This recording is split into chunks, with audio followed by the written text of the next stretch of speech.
This video is brought to you by AKSIAS.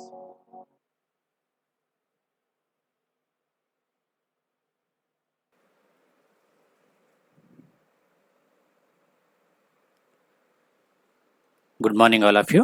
Welcome to AKS IAS. ఈరోజు current అఫైర్స్కి స్వాగతం.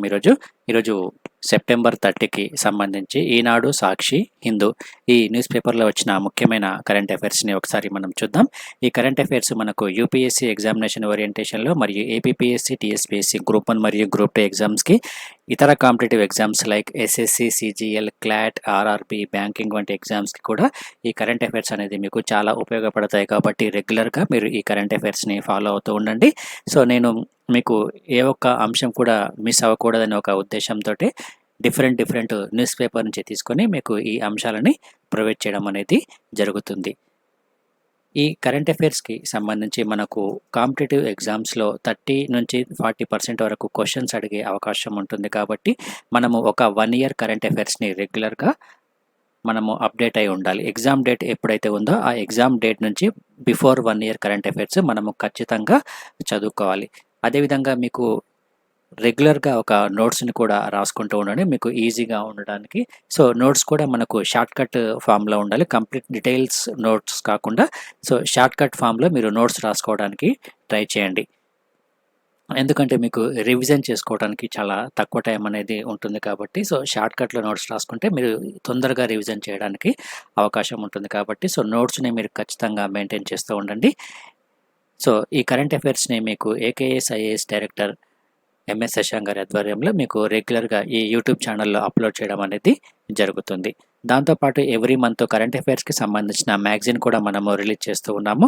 ప్రస్తుతము September మంత్కి సంబంధించిన మ్యాగజైన్ అనేది మనకు అవైలబుల్గా ఉంటుంది. ఈ మ్యాగజైన్ యొక్క ప్రత్యేకత ఏమిటంటే ఇందులో ప్రతి ఒక్క అంశాన్ని డీటెయిల్గా అనాలిసిస్ రూపంలో మీకు ఎక్స్ప్లెయిన్ చేయడం అనేది జరిగింది. దాంతోపాటు మీకు ఫ్యాక్చువల్ ఇన్ఫర్మేషన్ని కూడా ప్రొవైడ్ చేయడం వలన మీకు అటు ప్రిలిమ్స్ ఎగ్జామినేషన్స్కి మరియు మెయిన్స్ ఎగ్జామినేషన్స్కి చాలా ఉపయోగపడుతుంది. కాబట్టి ఎవ్రీ మంత్ ఈ మ్యాగజైన్ని ఫాలో అవుతూ ఉండండి. ఈ మ్యాగజైన్ మనకు గూగుల్ ప్లే స్టోర్లో ఉన్న ఏకేఎస్ ఐఏఎస్ ఎడ్యునేషన్ అనే యాప్ ద్వారా మీరు డౌన్లోడ్ చేసుకోవడానికి అవకాశం అనేది ఉంటుంది. ఇది మీకు పీడిఎఫ్ ఫామ్లో అవైలబుల్గా ఉంటుంది ఈ మ్యాగజైన్ అనేది. సో ఏకేఎస్ ఐఏఎస్ ఎడ్యునేషన్ ఈ యాప్ కనుక మీరు డౌన్లోడ్ చేసుకుంటే ఈ మ్యాగజైన్ని కూడా మీరు డౌన్లోడ్ చేసుకోవచ్చు ఈ యాప్ నుంచి. ఇక ఈరోజు కరెంట్ అఫైర్స్లో భాగంగా ముఖ్యమైన అంశాలు కనుక ఒకసారి మనం చూసుకుంటే ఆపద మిత్ర ప్రోగ్రామ్ అని ఒక అంశం మనకి ఇక్కడ ఇవ్వడం జరిగింది. Recently the government has announced plans to have disaster management volunteers in 350 districts of the country, also released documents for common alerting protocol. So ఇక్కడ ఇది డిజాస్టర్ మేనేజ్మెంట్కి సంబంధించి గవర్నమెంట్ ఆఫ్ ఇండియా ఒక కీలకమైన నిర్ణయం తీసుకోవడం అనేది జరిగింది. సో ఇక్కడ డిజాస్టర్ మేనేజ్మెంట్ వాలంటీర్స్ ఏదైతే ఉందో ఈ వాలంటీర్స్ని వీరిని మనము ఆపద మిత్రాస్ అని పిలుస్తాము. సో ఈ వాలంటీర్స్కి సంబంధించి ఇక్కడ ఒక కామన్ అలర్టింగ్ ప్రోటోకాల్ డాక్యుమెంట్స్ని రిలీజ్ చేయడం అనేది జరిగింది. ఈ కామన్ అలర్టింగ్ ప్రోటోకాల్ అంటే ఏమిటంటే సో ఇది ఒక డిజాస్టర్ అంటే ఏదైనా ఒక విపత్తు సంభవించడానికి ముందుగా హెచ్చరికలు జారీ చేయడానికి సంబంధించిన ఒక ప్రోటోకాల్గా మనము చెప్పుకోవచ్చును. So CAP is a simple but general format for exchanging all hazard emergency alert. ఇది గుర్తుంచుకోండి, ఆల్ హజార్డ్ ఎమర్జెన్సీ అలర్ట్ అంటే సో ఏదైనా విపత్తుకి సంబంధించి సో ఇది అన్ని రకాల విపత్తులకి సంబంధించి సో ఎమర్జెన్సీ అలర్ట్ని అందించడం అనేది జరుగుతుంది. ఇది ఒక కేంద్ర ప్రభుత్వ స్కీమ్గా మనము దీన్ని పరిగణించాలి. It is a central sector scheme that was launched in May 2016. So దీన్ని May 2006లో లాంచ్ చేయడం అనేది జరిగింది. సో దీన్ని ఇంప్లిమెంట్ చేసే ఏజెన్సీ ఏమిటంటే నేషనల్ డిజాస్టర్ మేనేజ్మెంట్ అథారిటీ దీన్ని అమలు చేయడం అనేది జరుగుతుంది. సో విపత్తుల సమయంలో ఇక్కడ ఈ అలర్టింగ్ సిస్టమ్ ఏదైతే ఉందో అంటే ముందస్తుగా హెచ్చరికలు జారీ చేయడం అనే ఒక వ్యవస్థగా మనము చెప్పుకోవచ్చును. సో ఇందులో ఉన్న వాలంటీర్స్ని మనం ఏమని పిలుస్తామంటే ఆపద మిత్రాస్ అని పిలవడం జరుగుతుంది. సో దీంతోపాటు మనం ఇక్కడ గుర్తుంచుకోవాల్సిన అంశము సో నేషనల్ డిజాస్టర్ మేనేజ్మెంట్కి సంబంధించి సో అనేక రకమైన కార్యక్రమాలను గతంలో తీసుకురావడం అనేది జరిగింది. అందులో భాగంగానే జాతీయ విపత్తు నిర్వహణ చట్టము 2005ని కూడా తీసుకురావడం అనేది జరిగింది. ఇక ఈ నేషనల్ డిజాస్టర్ మేనేజ్మెంట్ అథారిటీకి సంబంధించి ఇది ఒక చట్టబద్ధమైన సంస్థగా మనము చదువుకోవాలి. NDMA national disaster management authority అనేది ఒక చట్టబద్ధమైన సంస్థ. దీనికి భారత ప్రధానమంత్రి నాయకత్వం వహించడం అనేది మనం గుర్తుంచుకోవాల్సిన అంశం ఇది. సో ఇది ఎప్పుడు ఏర్పడిందంటే 2006వ సంవత్సరంలో దీన్ని ఏర్పాటు చేయడం అనేది జరిగింది. ఇక నెక్స్ట్ టాపిక్ ఒకసారి మనం చూద్దాం. కావేరీ రివర్ వాటర్ డిస్ప్యూట్ అనే ఒక అంశం మనకి ఇక్కడ ఇవ్వడం జరిగింది. సో ఇక్కడ కావేరీ నదీ జలాలకి సంబంధించి ఇక నెక్స్ట్ టాపిక్ ఒకసారి మనం తీసుకుంటే కావేరీ రివర్ వాటర్ డిస్ప్యూట్కి సంబంధించిన అంశం మనకి ఇక్కడ ఇవ్వడం జరిగింది. సో కావేరీ నదీ జలాల వివాదానికి సంబంధించిన అంశము. సో ఇది మనము జనరల్గా పాలిటీలో భాగంగా ట్రిబ్యునల్స్ గురించి చదువుకోవడం జరుగుతుంది. అయితే ప్రస్తుతం ఇక్కడ కావేరీ వాటర్ మేనేజ్మెంట్ అథారిటీ ఏదైతే ఉందో ఈ water management authority directed Karnataka to immediately release the balance quantum of water to Tamil Nadu. అంటే ఇక్కడ మిగులు జలాలు ఏవైతే ఉన్నాయో మిగులు జలాలను తమిళనాడుకి రిలీజ్ చేయవలసిందిగా కావేరీ వాటర్ మేనేజ్మెంట్ అథారిటీ కర్ణాటకకు దిశానిర్దేశం చేయడం అనేది మనం ఇక్కడ గమనించాల్సిన అంశం. అయితే ఈ కావేరీ వాటర్ డిస్ప్యూట్స్కి సంబంధించి ఇది గత కొన్ని సంవత్సరాలుగా ఈ వివాదం అనేది కొనసాగుతుంది. ఇరు రాష్ట్రాల మధ్య ఈ తమిళనాడు మరియు కర్ణాటక రాష్ట్రాల మధ్య ఈ వివాదం అనేది కొనసాగుతుంది. సో ఇక్కడ ఈ కావేరీ వాటర్ మేనేజ్మెంట్ డిస్ప్యూట్స్కి సంబంధించి గతంలో కూడా మనము చెప్పుకోవడం జరిగింది. సో ఇక్కడ మనకు ముఖ్యంగా ఈ మేకదాతు రిజర్వాయర్ ప్రాజెక్ట్ ఏదైతే ఉందో ఈ రిజర్వాయర్ ప్రాజెక్ట్కి సంబంధించి తమిళనాడు తన యొక్క అభ్యంతరాన్ని వ్యక్తం చేయడం అనేది జరిగింది. సో ఈ మేకదాతు రిజర్వాయర్ ప్రాజెక్ట్ అనేది మనకు ఎగ్జామినేషన్ ఓరియంటేషన్లో చాలా ఇంపార్టెంట్ ఇది. సో ఈ వివాదం అనేది తమిళనాడు, కేరళ, కర్ణాటక మరియు పుదుచ్చేరి ఈ 3 రాష్ట్రాలు మరియు ఒక కేంద్రపాలిత ప్రాంతం మధ్య ఈ వివాదం అనేది కొనసాగుతుంది ప్రస్తుతం ఈ మేకదాతు రిజర్వాయర్ ప్రాజెక్ట్స్కి సంబంధించి. అయితే ఇక్కడ ముఖ్యంగా ఈ మేకదాతు ప్రాజెక్ట్ ఏదైతే ఉందో ఈ మేకదాతు ప్రాజెక్ట్ అనేది ఇక్కడ మనకు ఈ తమిళనాడు మరియు కర్ణాటక బార్డర్లో దీనిని నిర్మించడం అనేది జరుగుతుంది. అయితే ప్రస్తుతం దీన్ని నిర్మిస్తున్న నేపథ్యంలో ఇక్కడ ఎగువన ఉన్న రాష్ట్రం ఏదైతే ఉందో ఆ రాష్ట్రం అనేది కంపల్సరీగా ఆ దిగువన ఉన్న రాష్ట్రం యొక్క అప్రూవల్ని ఖచ్చితంగా తీసుకోవాల్సిన అవసరం అనేది ఉంది. సో ఇటువంటి నేపథ్యంలో ఇక్కడ తమిళనాడులో ఉన్న రైతులు ఈ మేకదాతు రిజర్వాయర్ ప్రాజెక్ట్స్ని చాలా వరకు వ్యతిరేకించడం అనేది జరిగింది. సో అటువంటి నేపథ్యంలో ప్రస్తుతం ఇది ఒక వివాదాస్పదమైన అంశంగా ఉందని మనము చెప్పుకోవచ్చును. ఇక్కడ ఈ కావేరీ వాటర్ డిస్ప్యూట్స్కి సంబంధించి ఒకసారి మీరు ఈ మ్యాపింగ్ ఒకసారిగా చూసుకుంటే ఇక్కడ ఈ మేకదాతు రిజర్వాయర్ ప్రాజెక్ట్స్ అనేది ఇక్కడ మనకు కర్ణాటక మరియు తమిళనాడు బార్డర్లో ఉంటుంది. సో ఇది కావేరీ రివర్కి సంబంధించిన మ్యాప్ ఇది. సో ఈ మ్యాప్ కూడా మనకు చాలా ఇంపార్టెంట్ ఇది. సో ఇక్కడ ఈ కావేరీ రివర్కి సంబంధించి సో ఇక్కడ ఈ బార్డర్ ఈ ఇరు రాష్ట్రాల మధ్య ఒక బార్డర్గా మనకు ప్రవహిస్తుంది. ఇది పుదుచ్చేరి వద్ద బే ఆఫ్ బెంగాల్లో కలుస్తుంది ఈ కావేరీ రివర్ అనేది. ఇది మనకు ఎగ్జామినేషన్ ఓరియంటేషన్లో ఈ కావేరీ నదికి సంబంధించిన అంశాలు కూడా మనకు ఎగ్జామ్లో అడిగే అవకాశం అనేది ఉంటుంది. అదేవిధంగా మనకు ట్రిబ్యునల్స్కి సంబంధించి కూడా పాలిటీలో మనకు టాపిక్ అనేది ఉంటుంది. ఈ టాపిక్ కూడా ఒకసారి మనము చదువుకోవాలి. ఈ మేకదాతు ప్రాజెక్ట్కి సంబంధించిన అంశాలు కూడా మనకు ఎగ్జామ్లో అడిగే అవకాశం అనేది ఉంటుంది. ఈ ప్రాజెక్ట్ ద్వారా సుమారుగా 400 మెగావాట్ల విద్యుత్ ఉత్పత్తి చేయనున్నారు. ఇది కూడా మనం గుర్తుంచుకోవాలి. సుమారుగా ఎంత అంటే 400 మెగావాట్ల విద్యుత్తును ఉత్పత్తి చేయనున్నారు. అదేవిధంగా కావేరీ నదికి సంబంధించి దీని యొక్క ఉపనదులు కూడా మనకు చాలా ఇంపార్టెంట్ ఇది. సో దీనిని దక్షిణ గంగా అని పిలవడం అనేది జరుగుతుంది. సో తమిళంలో దీన్ని ఏమని పిలుస్తారంటే పొన్న అని పిలుస్తారు. సో పొన్ని అని దీన్ని తమిళంలో పిలవడం అనేది జరుగుతుంది. సో ఈ దక్షిణ భారతదేశంలో ఇది 4వ అతిపెద్ద నదిగా మనము చెప్పుకోవచ్చును. ఇది కర్ణాటక రాష్ట్రంలోని పశ్చిమ కనుమల్లో బ్రహ్మగిరి కొండల వద్ద ఈ నది యొక్క జన్మస్థలంగా మనము చెప్పుకోవచ్చును. సో ఇది కర్ణాటక, తమిళనాడు రాష్ట్రాల గుండా ప్రవహించి తూర్పు కనుమల గుండా ప్రవహించి పాండిచ్చేరి వద్ద ఇది బంగాళాఖాతంలో కలుస్తుంది. ఇది మనం ఎగ్జామినేషన్ ఓరియంటేషన్లో గుర్తుంచుకోవాల్సిన అంశాలు. దాని యొక్క ఉపనదులు కనుక మనము చూసుకుంటే అర్కావతి, హేమావతి, లక్ష్మణ తీర్థ, శింస, కబిని మరియు హరంగి ఇవి దీని యొక్క ఉపనదులుగా మనం చెప్పుకోవచ్చు. సో మనకు ఏ పాయింట్ ఆఫ్ వ్యూ అయినా ఎగ్జామ్స్లో క్వశ్చన్ అడిగే అవకాశం అనేది ఉంటుంది. సపోజ్ ఇక్కడ కావేరీ రివర్ వాటర్ డిస్ప్యూట్స్కి సంబంధించి పాలిటీ పరంగా ట్రిబ్యునల్ క్వశ్చన్ అడిగే అవకాశం అనేది ఉంటుంది. జియోగ్రఫీ పరంగా ఈ మేఘదాతు ప్రాజెక్టు గురించి క్వశ్చన్స్ అడిగే అవకాశం అనేది ఉంటుంది. లేకపోతే ఈ కావేరీ నది యొక్క పరివాహక ప్రాంతం ఏదైతే ఉందో ఈ పరివాహక ప్రాంతాలకి సంబంధించి కూడా క్వశ్చన్స్ అడిగే అవకాశం అనేది ఉంటుంది. కాబట్టి మనము అన్ని రకాలుగా ప్రిపేర్ అయి ఉండాలి. ఇక నెక్స్ట్ టాపిక్ కనుక ఒకసారి మనము తీసుకుంటే కాంపిటేటివ్ కమిషన్ ఆఫ్ ఇండియాకి సంబంధించి ఒక ఆర్టికల్ అనేది ఎడిటోరియల్ ఇక్కడ ఇవ్వడం అనేది జరిగింది. ఇది కూడా మనకు చాలా చాలా ఇంపార్టెంట్ ఇది. సో మనకు కాంపిటేటివ్ కమిషన్ ఆఫ్ ఇండియా అని గుర్తుకు రావడానికి మనకు ముఖ్యంగా గుర్తుకు వచ్చే అంశం ఏంటంటే వినియోగదారుల హక్కులు అనేవి మనకు గుర్తుకు రావాలి. సో ఇక్కడ ఈ వినియోగదారుల హక్కులకి సంబంధించి సో ప్రస్తుతము ఒక ప్రత్యేకమైన ఆర్టికల్ ఇక్కడ ఇవ్వడం అనేది మనం గమనించాల్సిన అంశం. అయితే ప్రస్తుతం ఇది ఎందుకు వార్తల్లో వచ్చింది అంటే సో ఇటీవల ఒక కార్ల కంపెనీకి సంబంధించి ఒక వివాదాస్పదమైన అంశం అనేది వచ్చింది.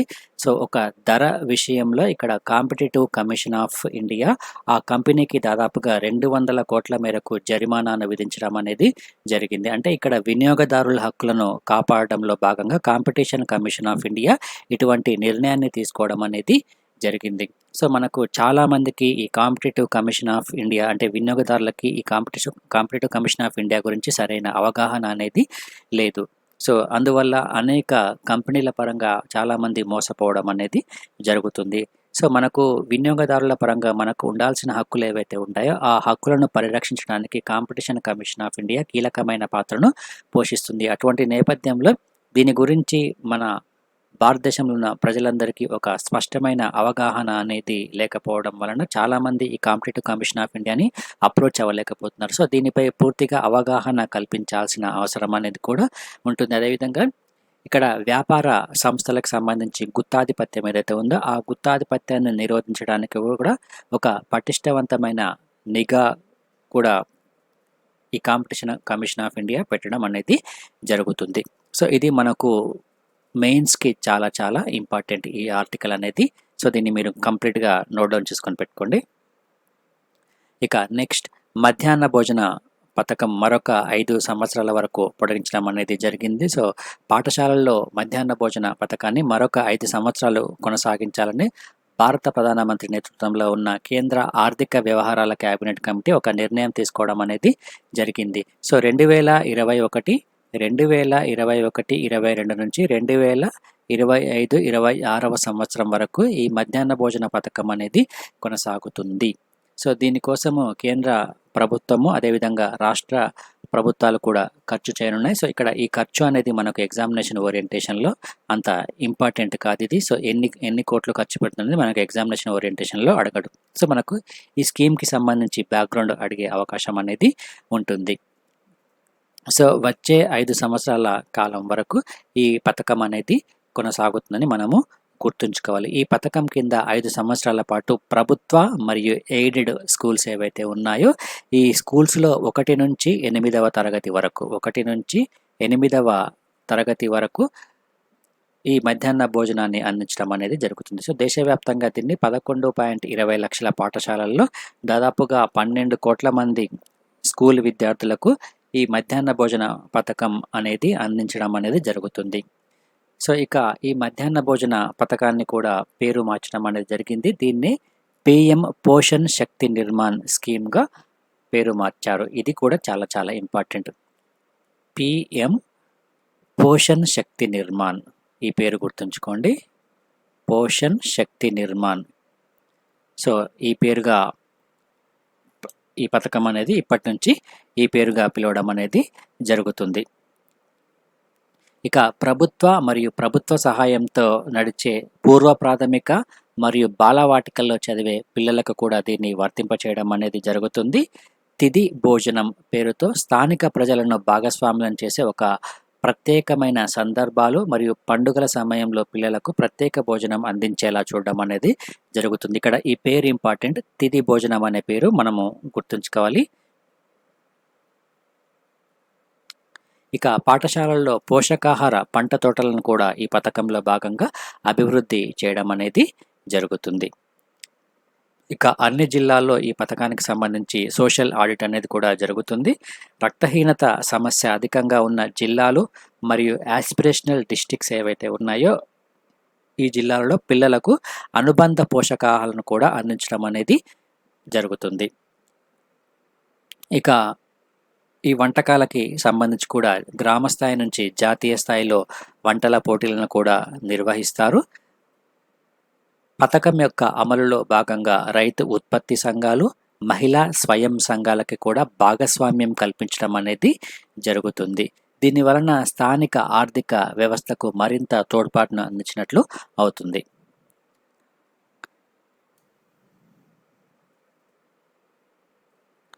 ఇక నెక్స్ట్, న్యాయస్థానాల ప్రతిష్ట కోసమే కోర్టు ధిక్కరణలకు శిక్ష అని ఒక అంశం మనకి ఇక్కడ ఇవ్వడం జరిగింది. సో ఇక్కడ పబ్లిక్ ఇంట్రెస్ట్ లిటిగేషన్ ఏదైతే ఉందో దాంతోపాటు కోర్టు ధిక్కరణ కూడా మనకు ఎగ్జామినేషన్ ఓరియంటేషన్లో ఇంపార్టెంట్ ఇది. సో మనకి ఇక్కడ దీన్నే మనము ప్రజా ప్రయోజన వాద్యం అని పిలవడం జరుగుతుంది. ఈ ప్రజా ప్రయోజన వాద్యానికి సంబంధించి కూడా మనకు ఎగ్జామ్లో అడిగే అవకాశం అనేది కూడా ఉంటుంది. అయితే ఇక్కడ న్యాయస్థానాల యొక్క ప్రతిష్టను మరియు గౌరవాన్ని కాపాడటానికి ఈ కోర్టు ధిక్కరణలకు శిక్షించే అధికారం ఏదైతే ఉందో ఈ అధికారం అనేది రాజ్యాంగం కల్పించిన అధికారం అని సుప్రీంకోర్టు ఇక్కడ స్పష్టం చేయడం అనేది జరిగింది. సో ఈ విషయంలో న్యాయస్థానాలకు ఉన్న అధికారాలను ఎవరూ తీసుకోలేరని కూడా ఇక్కడ సుప్రీంకోర్టు స్పష్టంగా ఆదేశించడం అనేది జరిగింది. ఇక్కడ చట్టసభల్లో వివిధ శాసనాలు మరియు చట్టాలు చేయడం ద్వారా ఈ అధికారాన్ని కూడా హరించలేమని కూడా ఇక్కడ స్పష్టం చేయడం అనేది జరిగింది. సో ఇక్కడ పబ్లిక్ ఇంట్రెస్ట్ లిటిగేషన్ అనేది కూడా మనకు చాలా చాలా ఇంపార్టెంట్. దీన్నే మనము ప్రజా ప్రయోజన వాద్యం అని కూడా పిలవడం జరుగుతుంది. సో ఇక్కడ దాదాపుగా ఒక వ్యక్తి 64 పిల్స్ వేయడం అనేది జరిగింది. సో ఈ పబ్లిక్ ఇంట్రెస్ట్ లిటిగేషన్ దీన్ని ఒక వ్యక్తి కానీ ఒక వర్గం కానీ తన యొక్క ప్రయోజనాలకి కాకుండా ప్రజల యొక్క ప్రయోజనాన్ని ఆశించి కోర్టులో దాఖలు చేసే ఒక పిటిషన్ని మనము ఈ పబ్లిక్ ఇంట్రెస్ట్ లిటిగేషన్ అని పిలుస్తాము. పబ్లిక్ ఇంట్రెస్ట్ లిటిగేషన్ అని పిలుస్తాము. ఈ న్యాయ వ్యవస్థ మరియు ఈ న్యాయ వ్యవస్థ యొక్క క్రియాశీలత ద్వారా న్యాయస్థానాలు ప్రజలకు ఇచ్చిన ఒక అధికారంగా మనం చెప్పుకోవచ్చును ఈ పబ్లిక్ ఇంట్రెస్ట్ లిటిగేషన్ని. అదేవిధంగా ఇక్కడ మరొక అంశాన్ని గురించి కూడా సుప్రీంకోర్టు ప్రస్తావించడం అనేది జరిగింది. రిజర్వేషన్స్కి సంబంధించిన అంశం ఇది. సో ప్రభుత్వము చేపట్టే వివిధ రకాల ఉద్యోగ నియామకాలు ఏవైతే ఉన్నాయో ఆ నియామకాలన్నీ రాజ్యాంగానికి లోబడి ఉండాలని సుప్రీంకోర్టు ఇక్కడ స్పష్టం చేయడం అనేది జరిగింది. అందులో భాగంగానే ఇక్కడ ఆర్టికల్ 14 మరియు ఆర్టికల్ 16కి సంబంధించిన ప్రస్తావన తీసుకురావడం జరిగింది. సో మన భారత రాజ్యాంగంలో ఆర్టికల్ 14 ఏదైతే ఉందో చట్టం ముందు అందరూ సమానమని, 16వ ఆర్టికల్ ప్రభుత్వ ఉద్యోగాల్లో సమాన అవకాశాలను కల్పించే ఆర్టికల్ ఇది. సో ఈ ఆర్టికల్స్ని తప్పకుండా పాటించాలని ఇక్కడ సుప్రీంకోర్టు స్పష్టం చేయడం అనేది మనం ఇక్కడ గమనించాల్సిన అంశం. ఇక నెక్స్ట్, భారత్ సంస్థ లైఫ్కు అంతర్జాతీయ పురస్కారం అనేది లభించింది. దీన్నే రైట్ లైవ్లీహుడ్ అవార్డు అని పిలుస్తాము. సో దీన్ని నోబెల్ పురస్కారంతో సమానమైనదిగా భావించడం అనేది జరుగుతుంది. రైట్ లైవ్లీహుడ్ అవార్డు ఇందులో భారత్లో పర్యావరణ పరిరక్షణకు కృషి చేస్తున్న ఒక సంస్థకి ఈ అవార్డుని ఇవ్వడం అనేది జరిగింది. Legal initiative for forest and environment life అనే సంస్థ ఈ అవార్డుకి ఎంపిక అవ్వడం మనం గమనించాల్సిన అంశం. ఈ సంస్థ పేరు గుర్తుంచుకోండి, legal initiative for forest and environment సంస్థ. అవార్డు పేరు కూడా రైట్ లైవ్లీహుడ్ అవార్డు. దీన్ని ఎవరిస్తారంటే రైట్ లైవ్లీహుడ్ ఫౌండేషన్ అనేది ఈ అవార్డుని ఇవ్వడం అనేది జరుగుతుంది.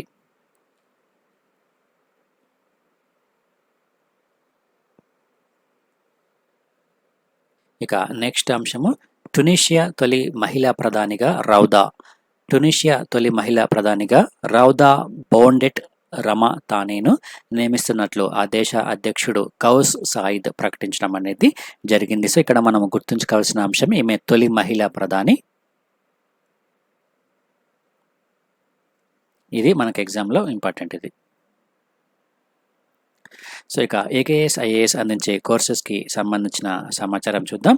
యూపీఎస్సికి సంబంధించి general studies prelims cum mains comprehensive foundation కోర్సుని ప్రొవైడ్ చేస్తుంది. ఇందులో మనకు బేసిక్ లెవెల్ కోచింగ్ అంటే ఎన్సీఆర్టీతో స్టార్ట్ చేసి అడ్వాన్స్ లెవెల్ కోచింగ్ని కూడా మనము ప్రొవైడ్ చేయడం అనేది జరుగుతుంది. మన భారతదేశంలో ఉన్న వివిధ రాష్ట్రాల సీనియర్ ఎక్స్పీరియన్స్డ్ ఫ్యాకల్టీ ఎవరైతే ఉన్నారో ఆ ఫ్యాకల్టీతో మనము ఈ క్లాసెస్ని మనము కండక్ట్ చేస్తూ ఉన్నాము. సిలబస్ ప్రకారము ఈ క్లాసెస్ అనేవి కొనసాగుతాయి. డైలీ న్యూస్ అనాలిసిస్ ఉంటుంది, అదేవిధంగా డైలీ టెస్ట్ సిరీస్ మరియు ఎక్స్ప్లెనేషన్ కూడా మనము ప్రొవైడ్ చేస్తూ ఉన్నాము. ఇక ఆప్షనల్స్కి వచ్చేసి sociology, anthropology, political science, public administration, geography ఆప్షన్స్ని మనము ప్రొవైడ్ చేయడం అనేది జరుగుతుంది. ఇక యూపీఎస్సికి సంబంధించి మెయిన్స్ మ్యాక్సిమైజర్ అనే ఒక ప్రోగ్రామ్ను కూడా మనము తీసుకురావడం జరిగింది. దీని యొక్క ప్రధానమైన ఉద్దేశం ఏమిటంటే టెస్ట్ సిరీస్ని కండక్ట్ చేసి ఆ టెస్ట్ సిరీస్లో ఉన్న డౌట్స్ని క్లారిఫై చేసుకోవడానికి ఒక మెంటర్షిప్ అనే ఒక ప్రోగ్రామ్ను కూడా డిజైన్ చేయడం అనేది జరిగింది. ఇందులో స్టూడెంట్స్కి ఉన్న డౌట్స్ని కంప్లీట్గా క్లారిఫై చేయడంతో పాటు వారికి కావాల్సిన మెటీరియల్ కూడా మనం ప్రొవైడ్ చేస్తూ ఉన్నాము. ఇక యూపీఎస్సి ప్రిలిమ్స్కి మరియు మెయిన్స్కి సపరేట్గా టెస్ట్ సిరీస్ని కండక్ట్ చేయడం అనేది జరుగుతుంది. ఇది యూపీఎస్సీ స్టాండర్డ్స్ ప్రకారము ఈ టెస్ట్ సిరీస్ అనేది ఉంటుంది. ఏపీపీఎస్సీ గ్రూప్ 1 మరియు గ్రూప్ 2 కోచింగ్ని మనము ప్రొవైడ్ చేస్తూ ఉన్నాము. బోత్ తెలుగు మీడియం, ఇంగ్లీష్ మీడియంలో ఆఫ్లైన్ మరియు ఆన్లైన్ మోడ్లో మనకు ఈ క్లాసెస్ అనేవి కండక్ట్ చేయడం అనేది జరుగుతుంది. ఈ క్లాసెస్కి సంబంధించి మరింత సమాచారం కోసం మీరు AKSIAS.com అనే వెబ్సైట్ని విజిట్ చేయొచ్చు. కాంటాక్ట్ నెంబర్ వచ్చేసి 8484497009. ఈ నెంబర్కి కూడా కాల్ చేయొచ్చు. ఇక మీరు ఆన్లైన్ క్లాసెస్కి ఎన్రోల్ చేసుకోవాలి అనుకుంటే AKS IAS అడ్మిషన్ యాప్ని కనుక మీరు డౌన్లోడ్ చేసుకుంటే ఆన్లైన్ క్లాసెస్కి రిజిస్టర్ చేసుకోవడానికి అవకాశం అనేది ఉంటుంది. ఇది ఈరోజు మనకు ఓవరాల్గా ఉన్న current affairs. Thank you friends, thank you.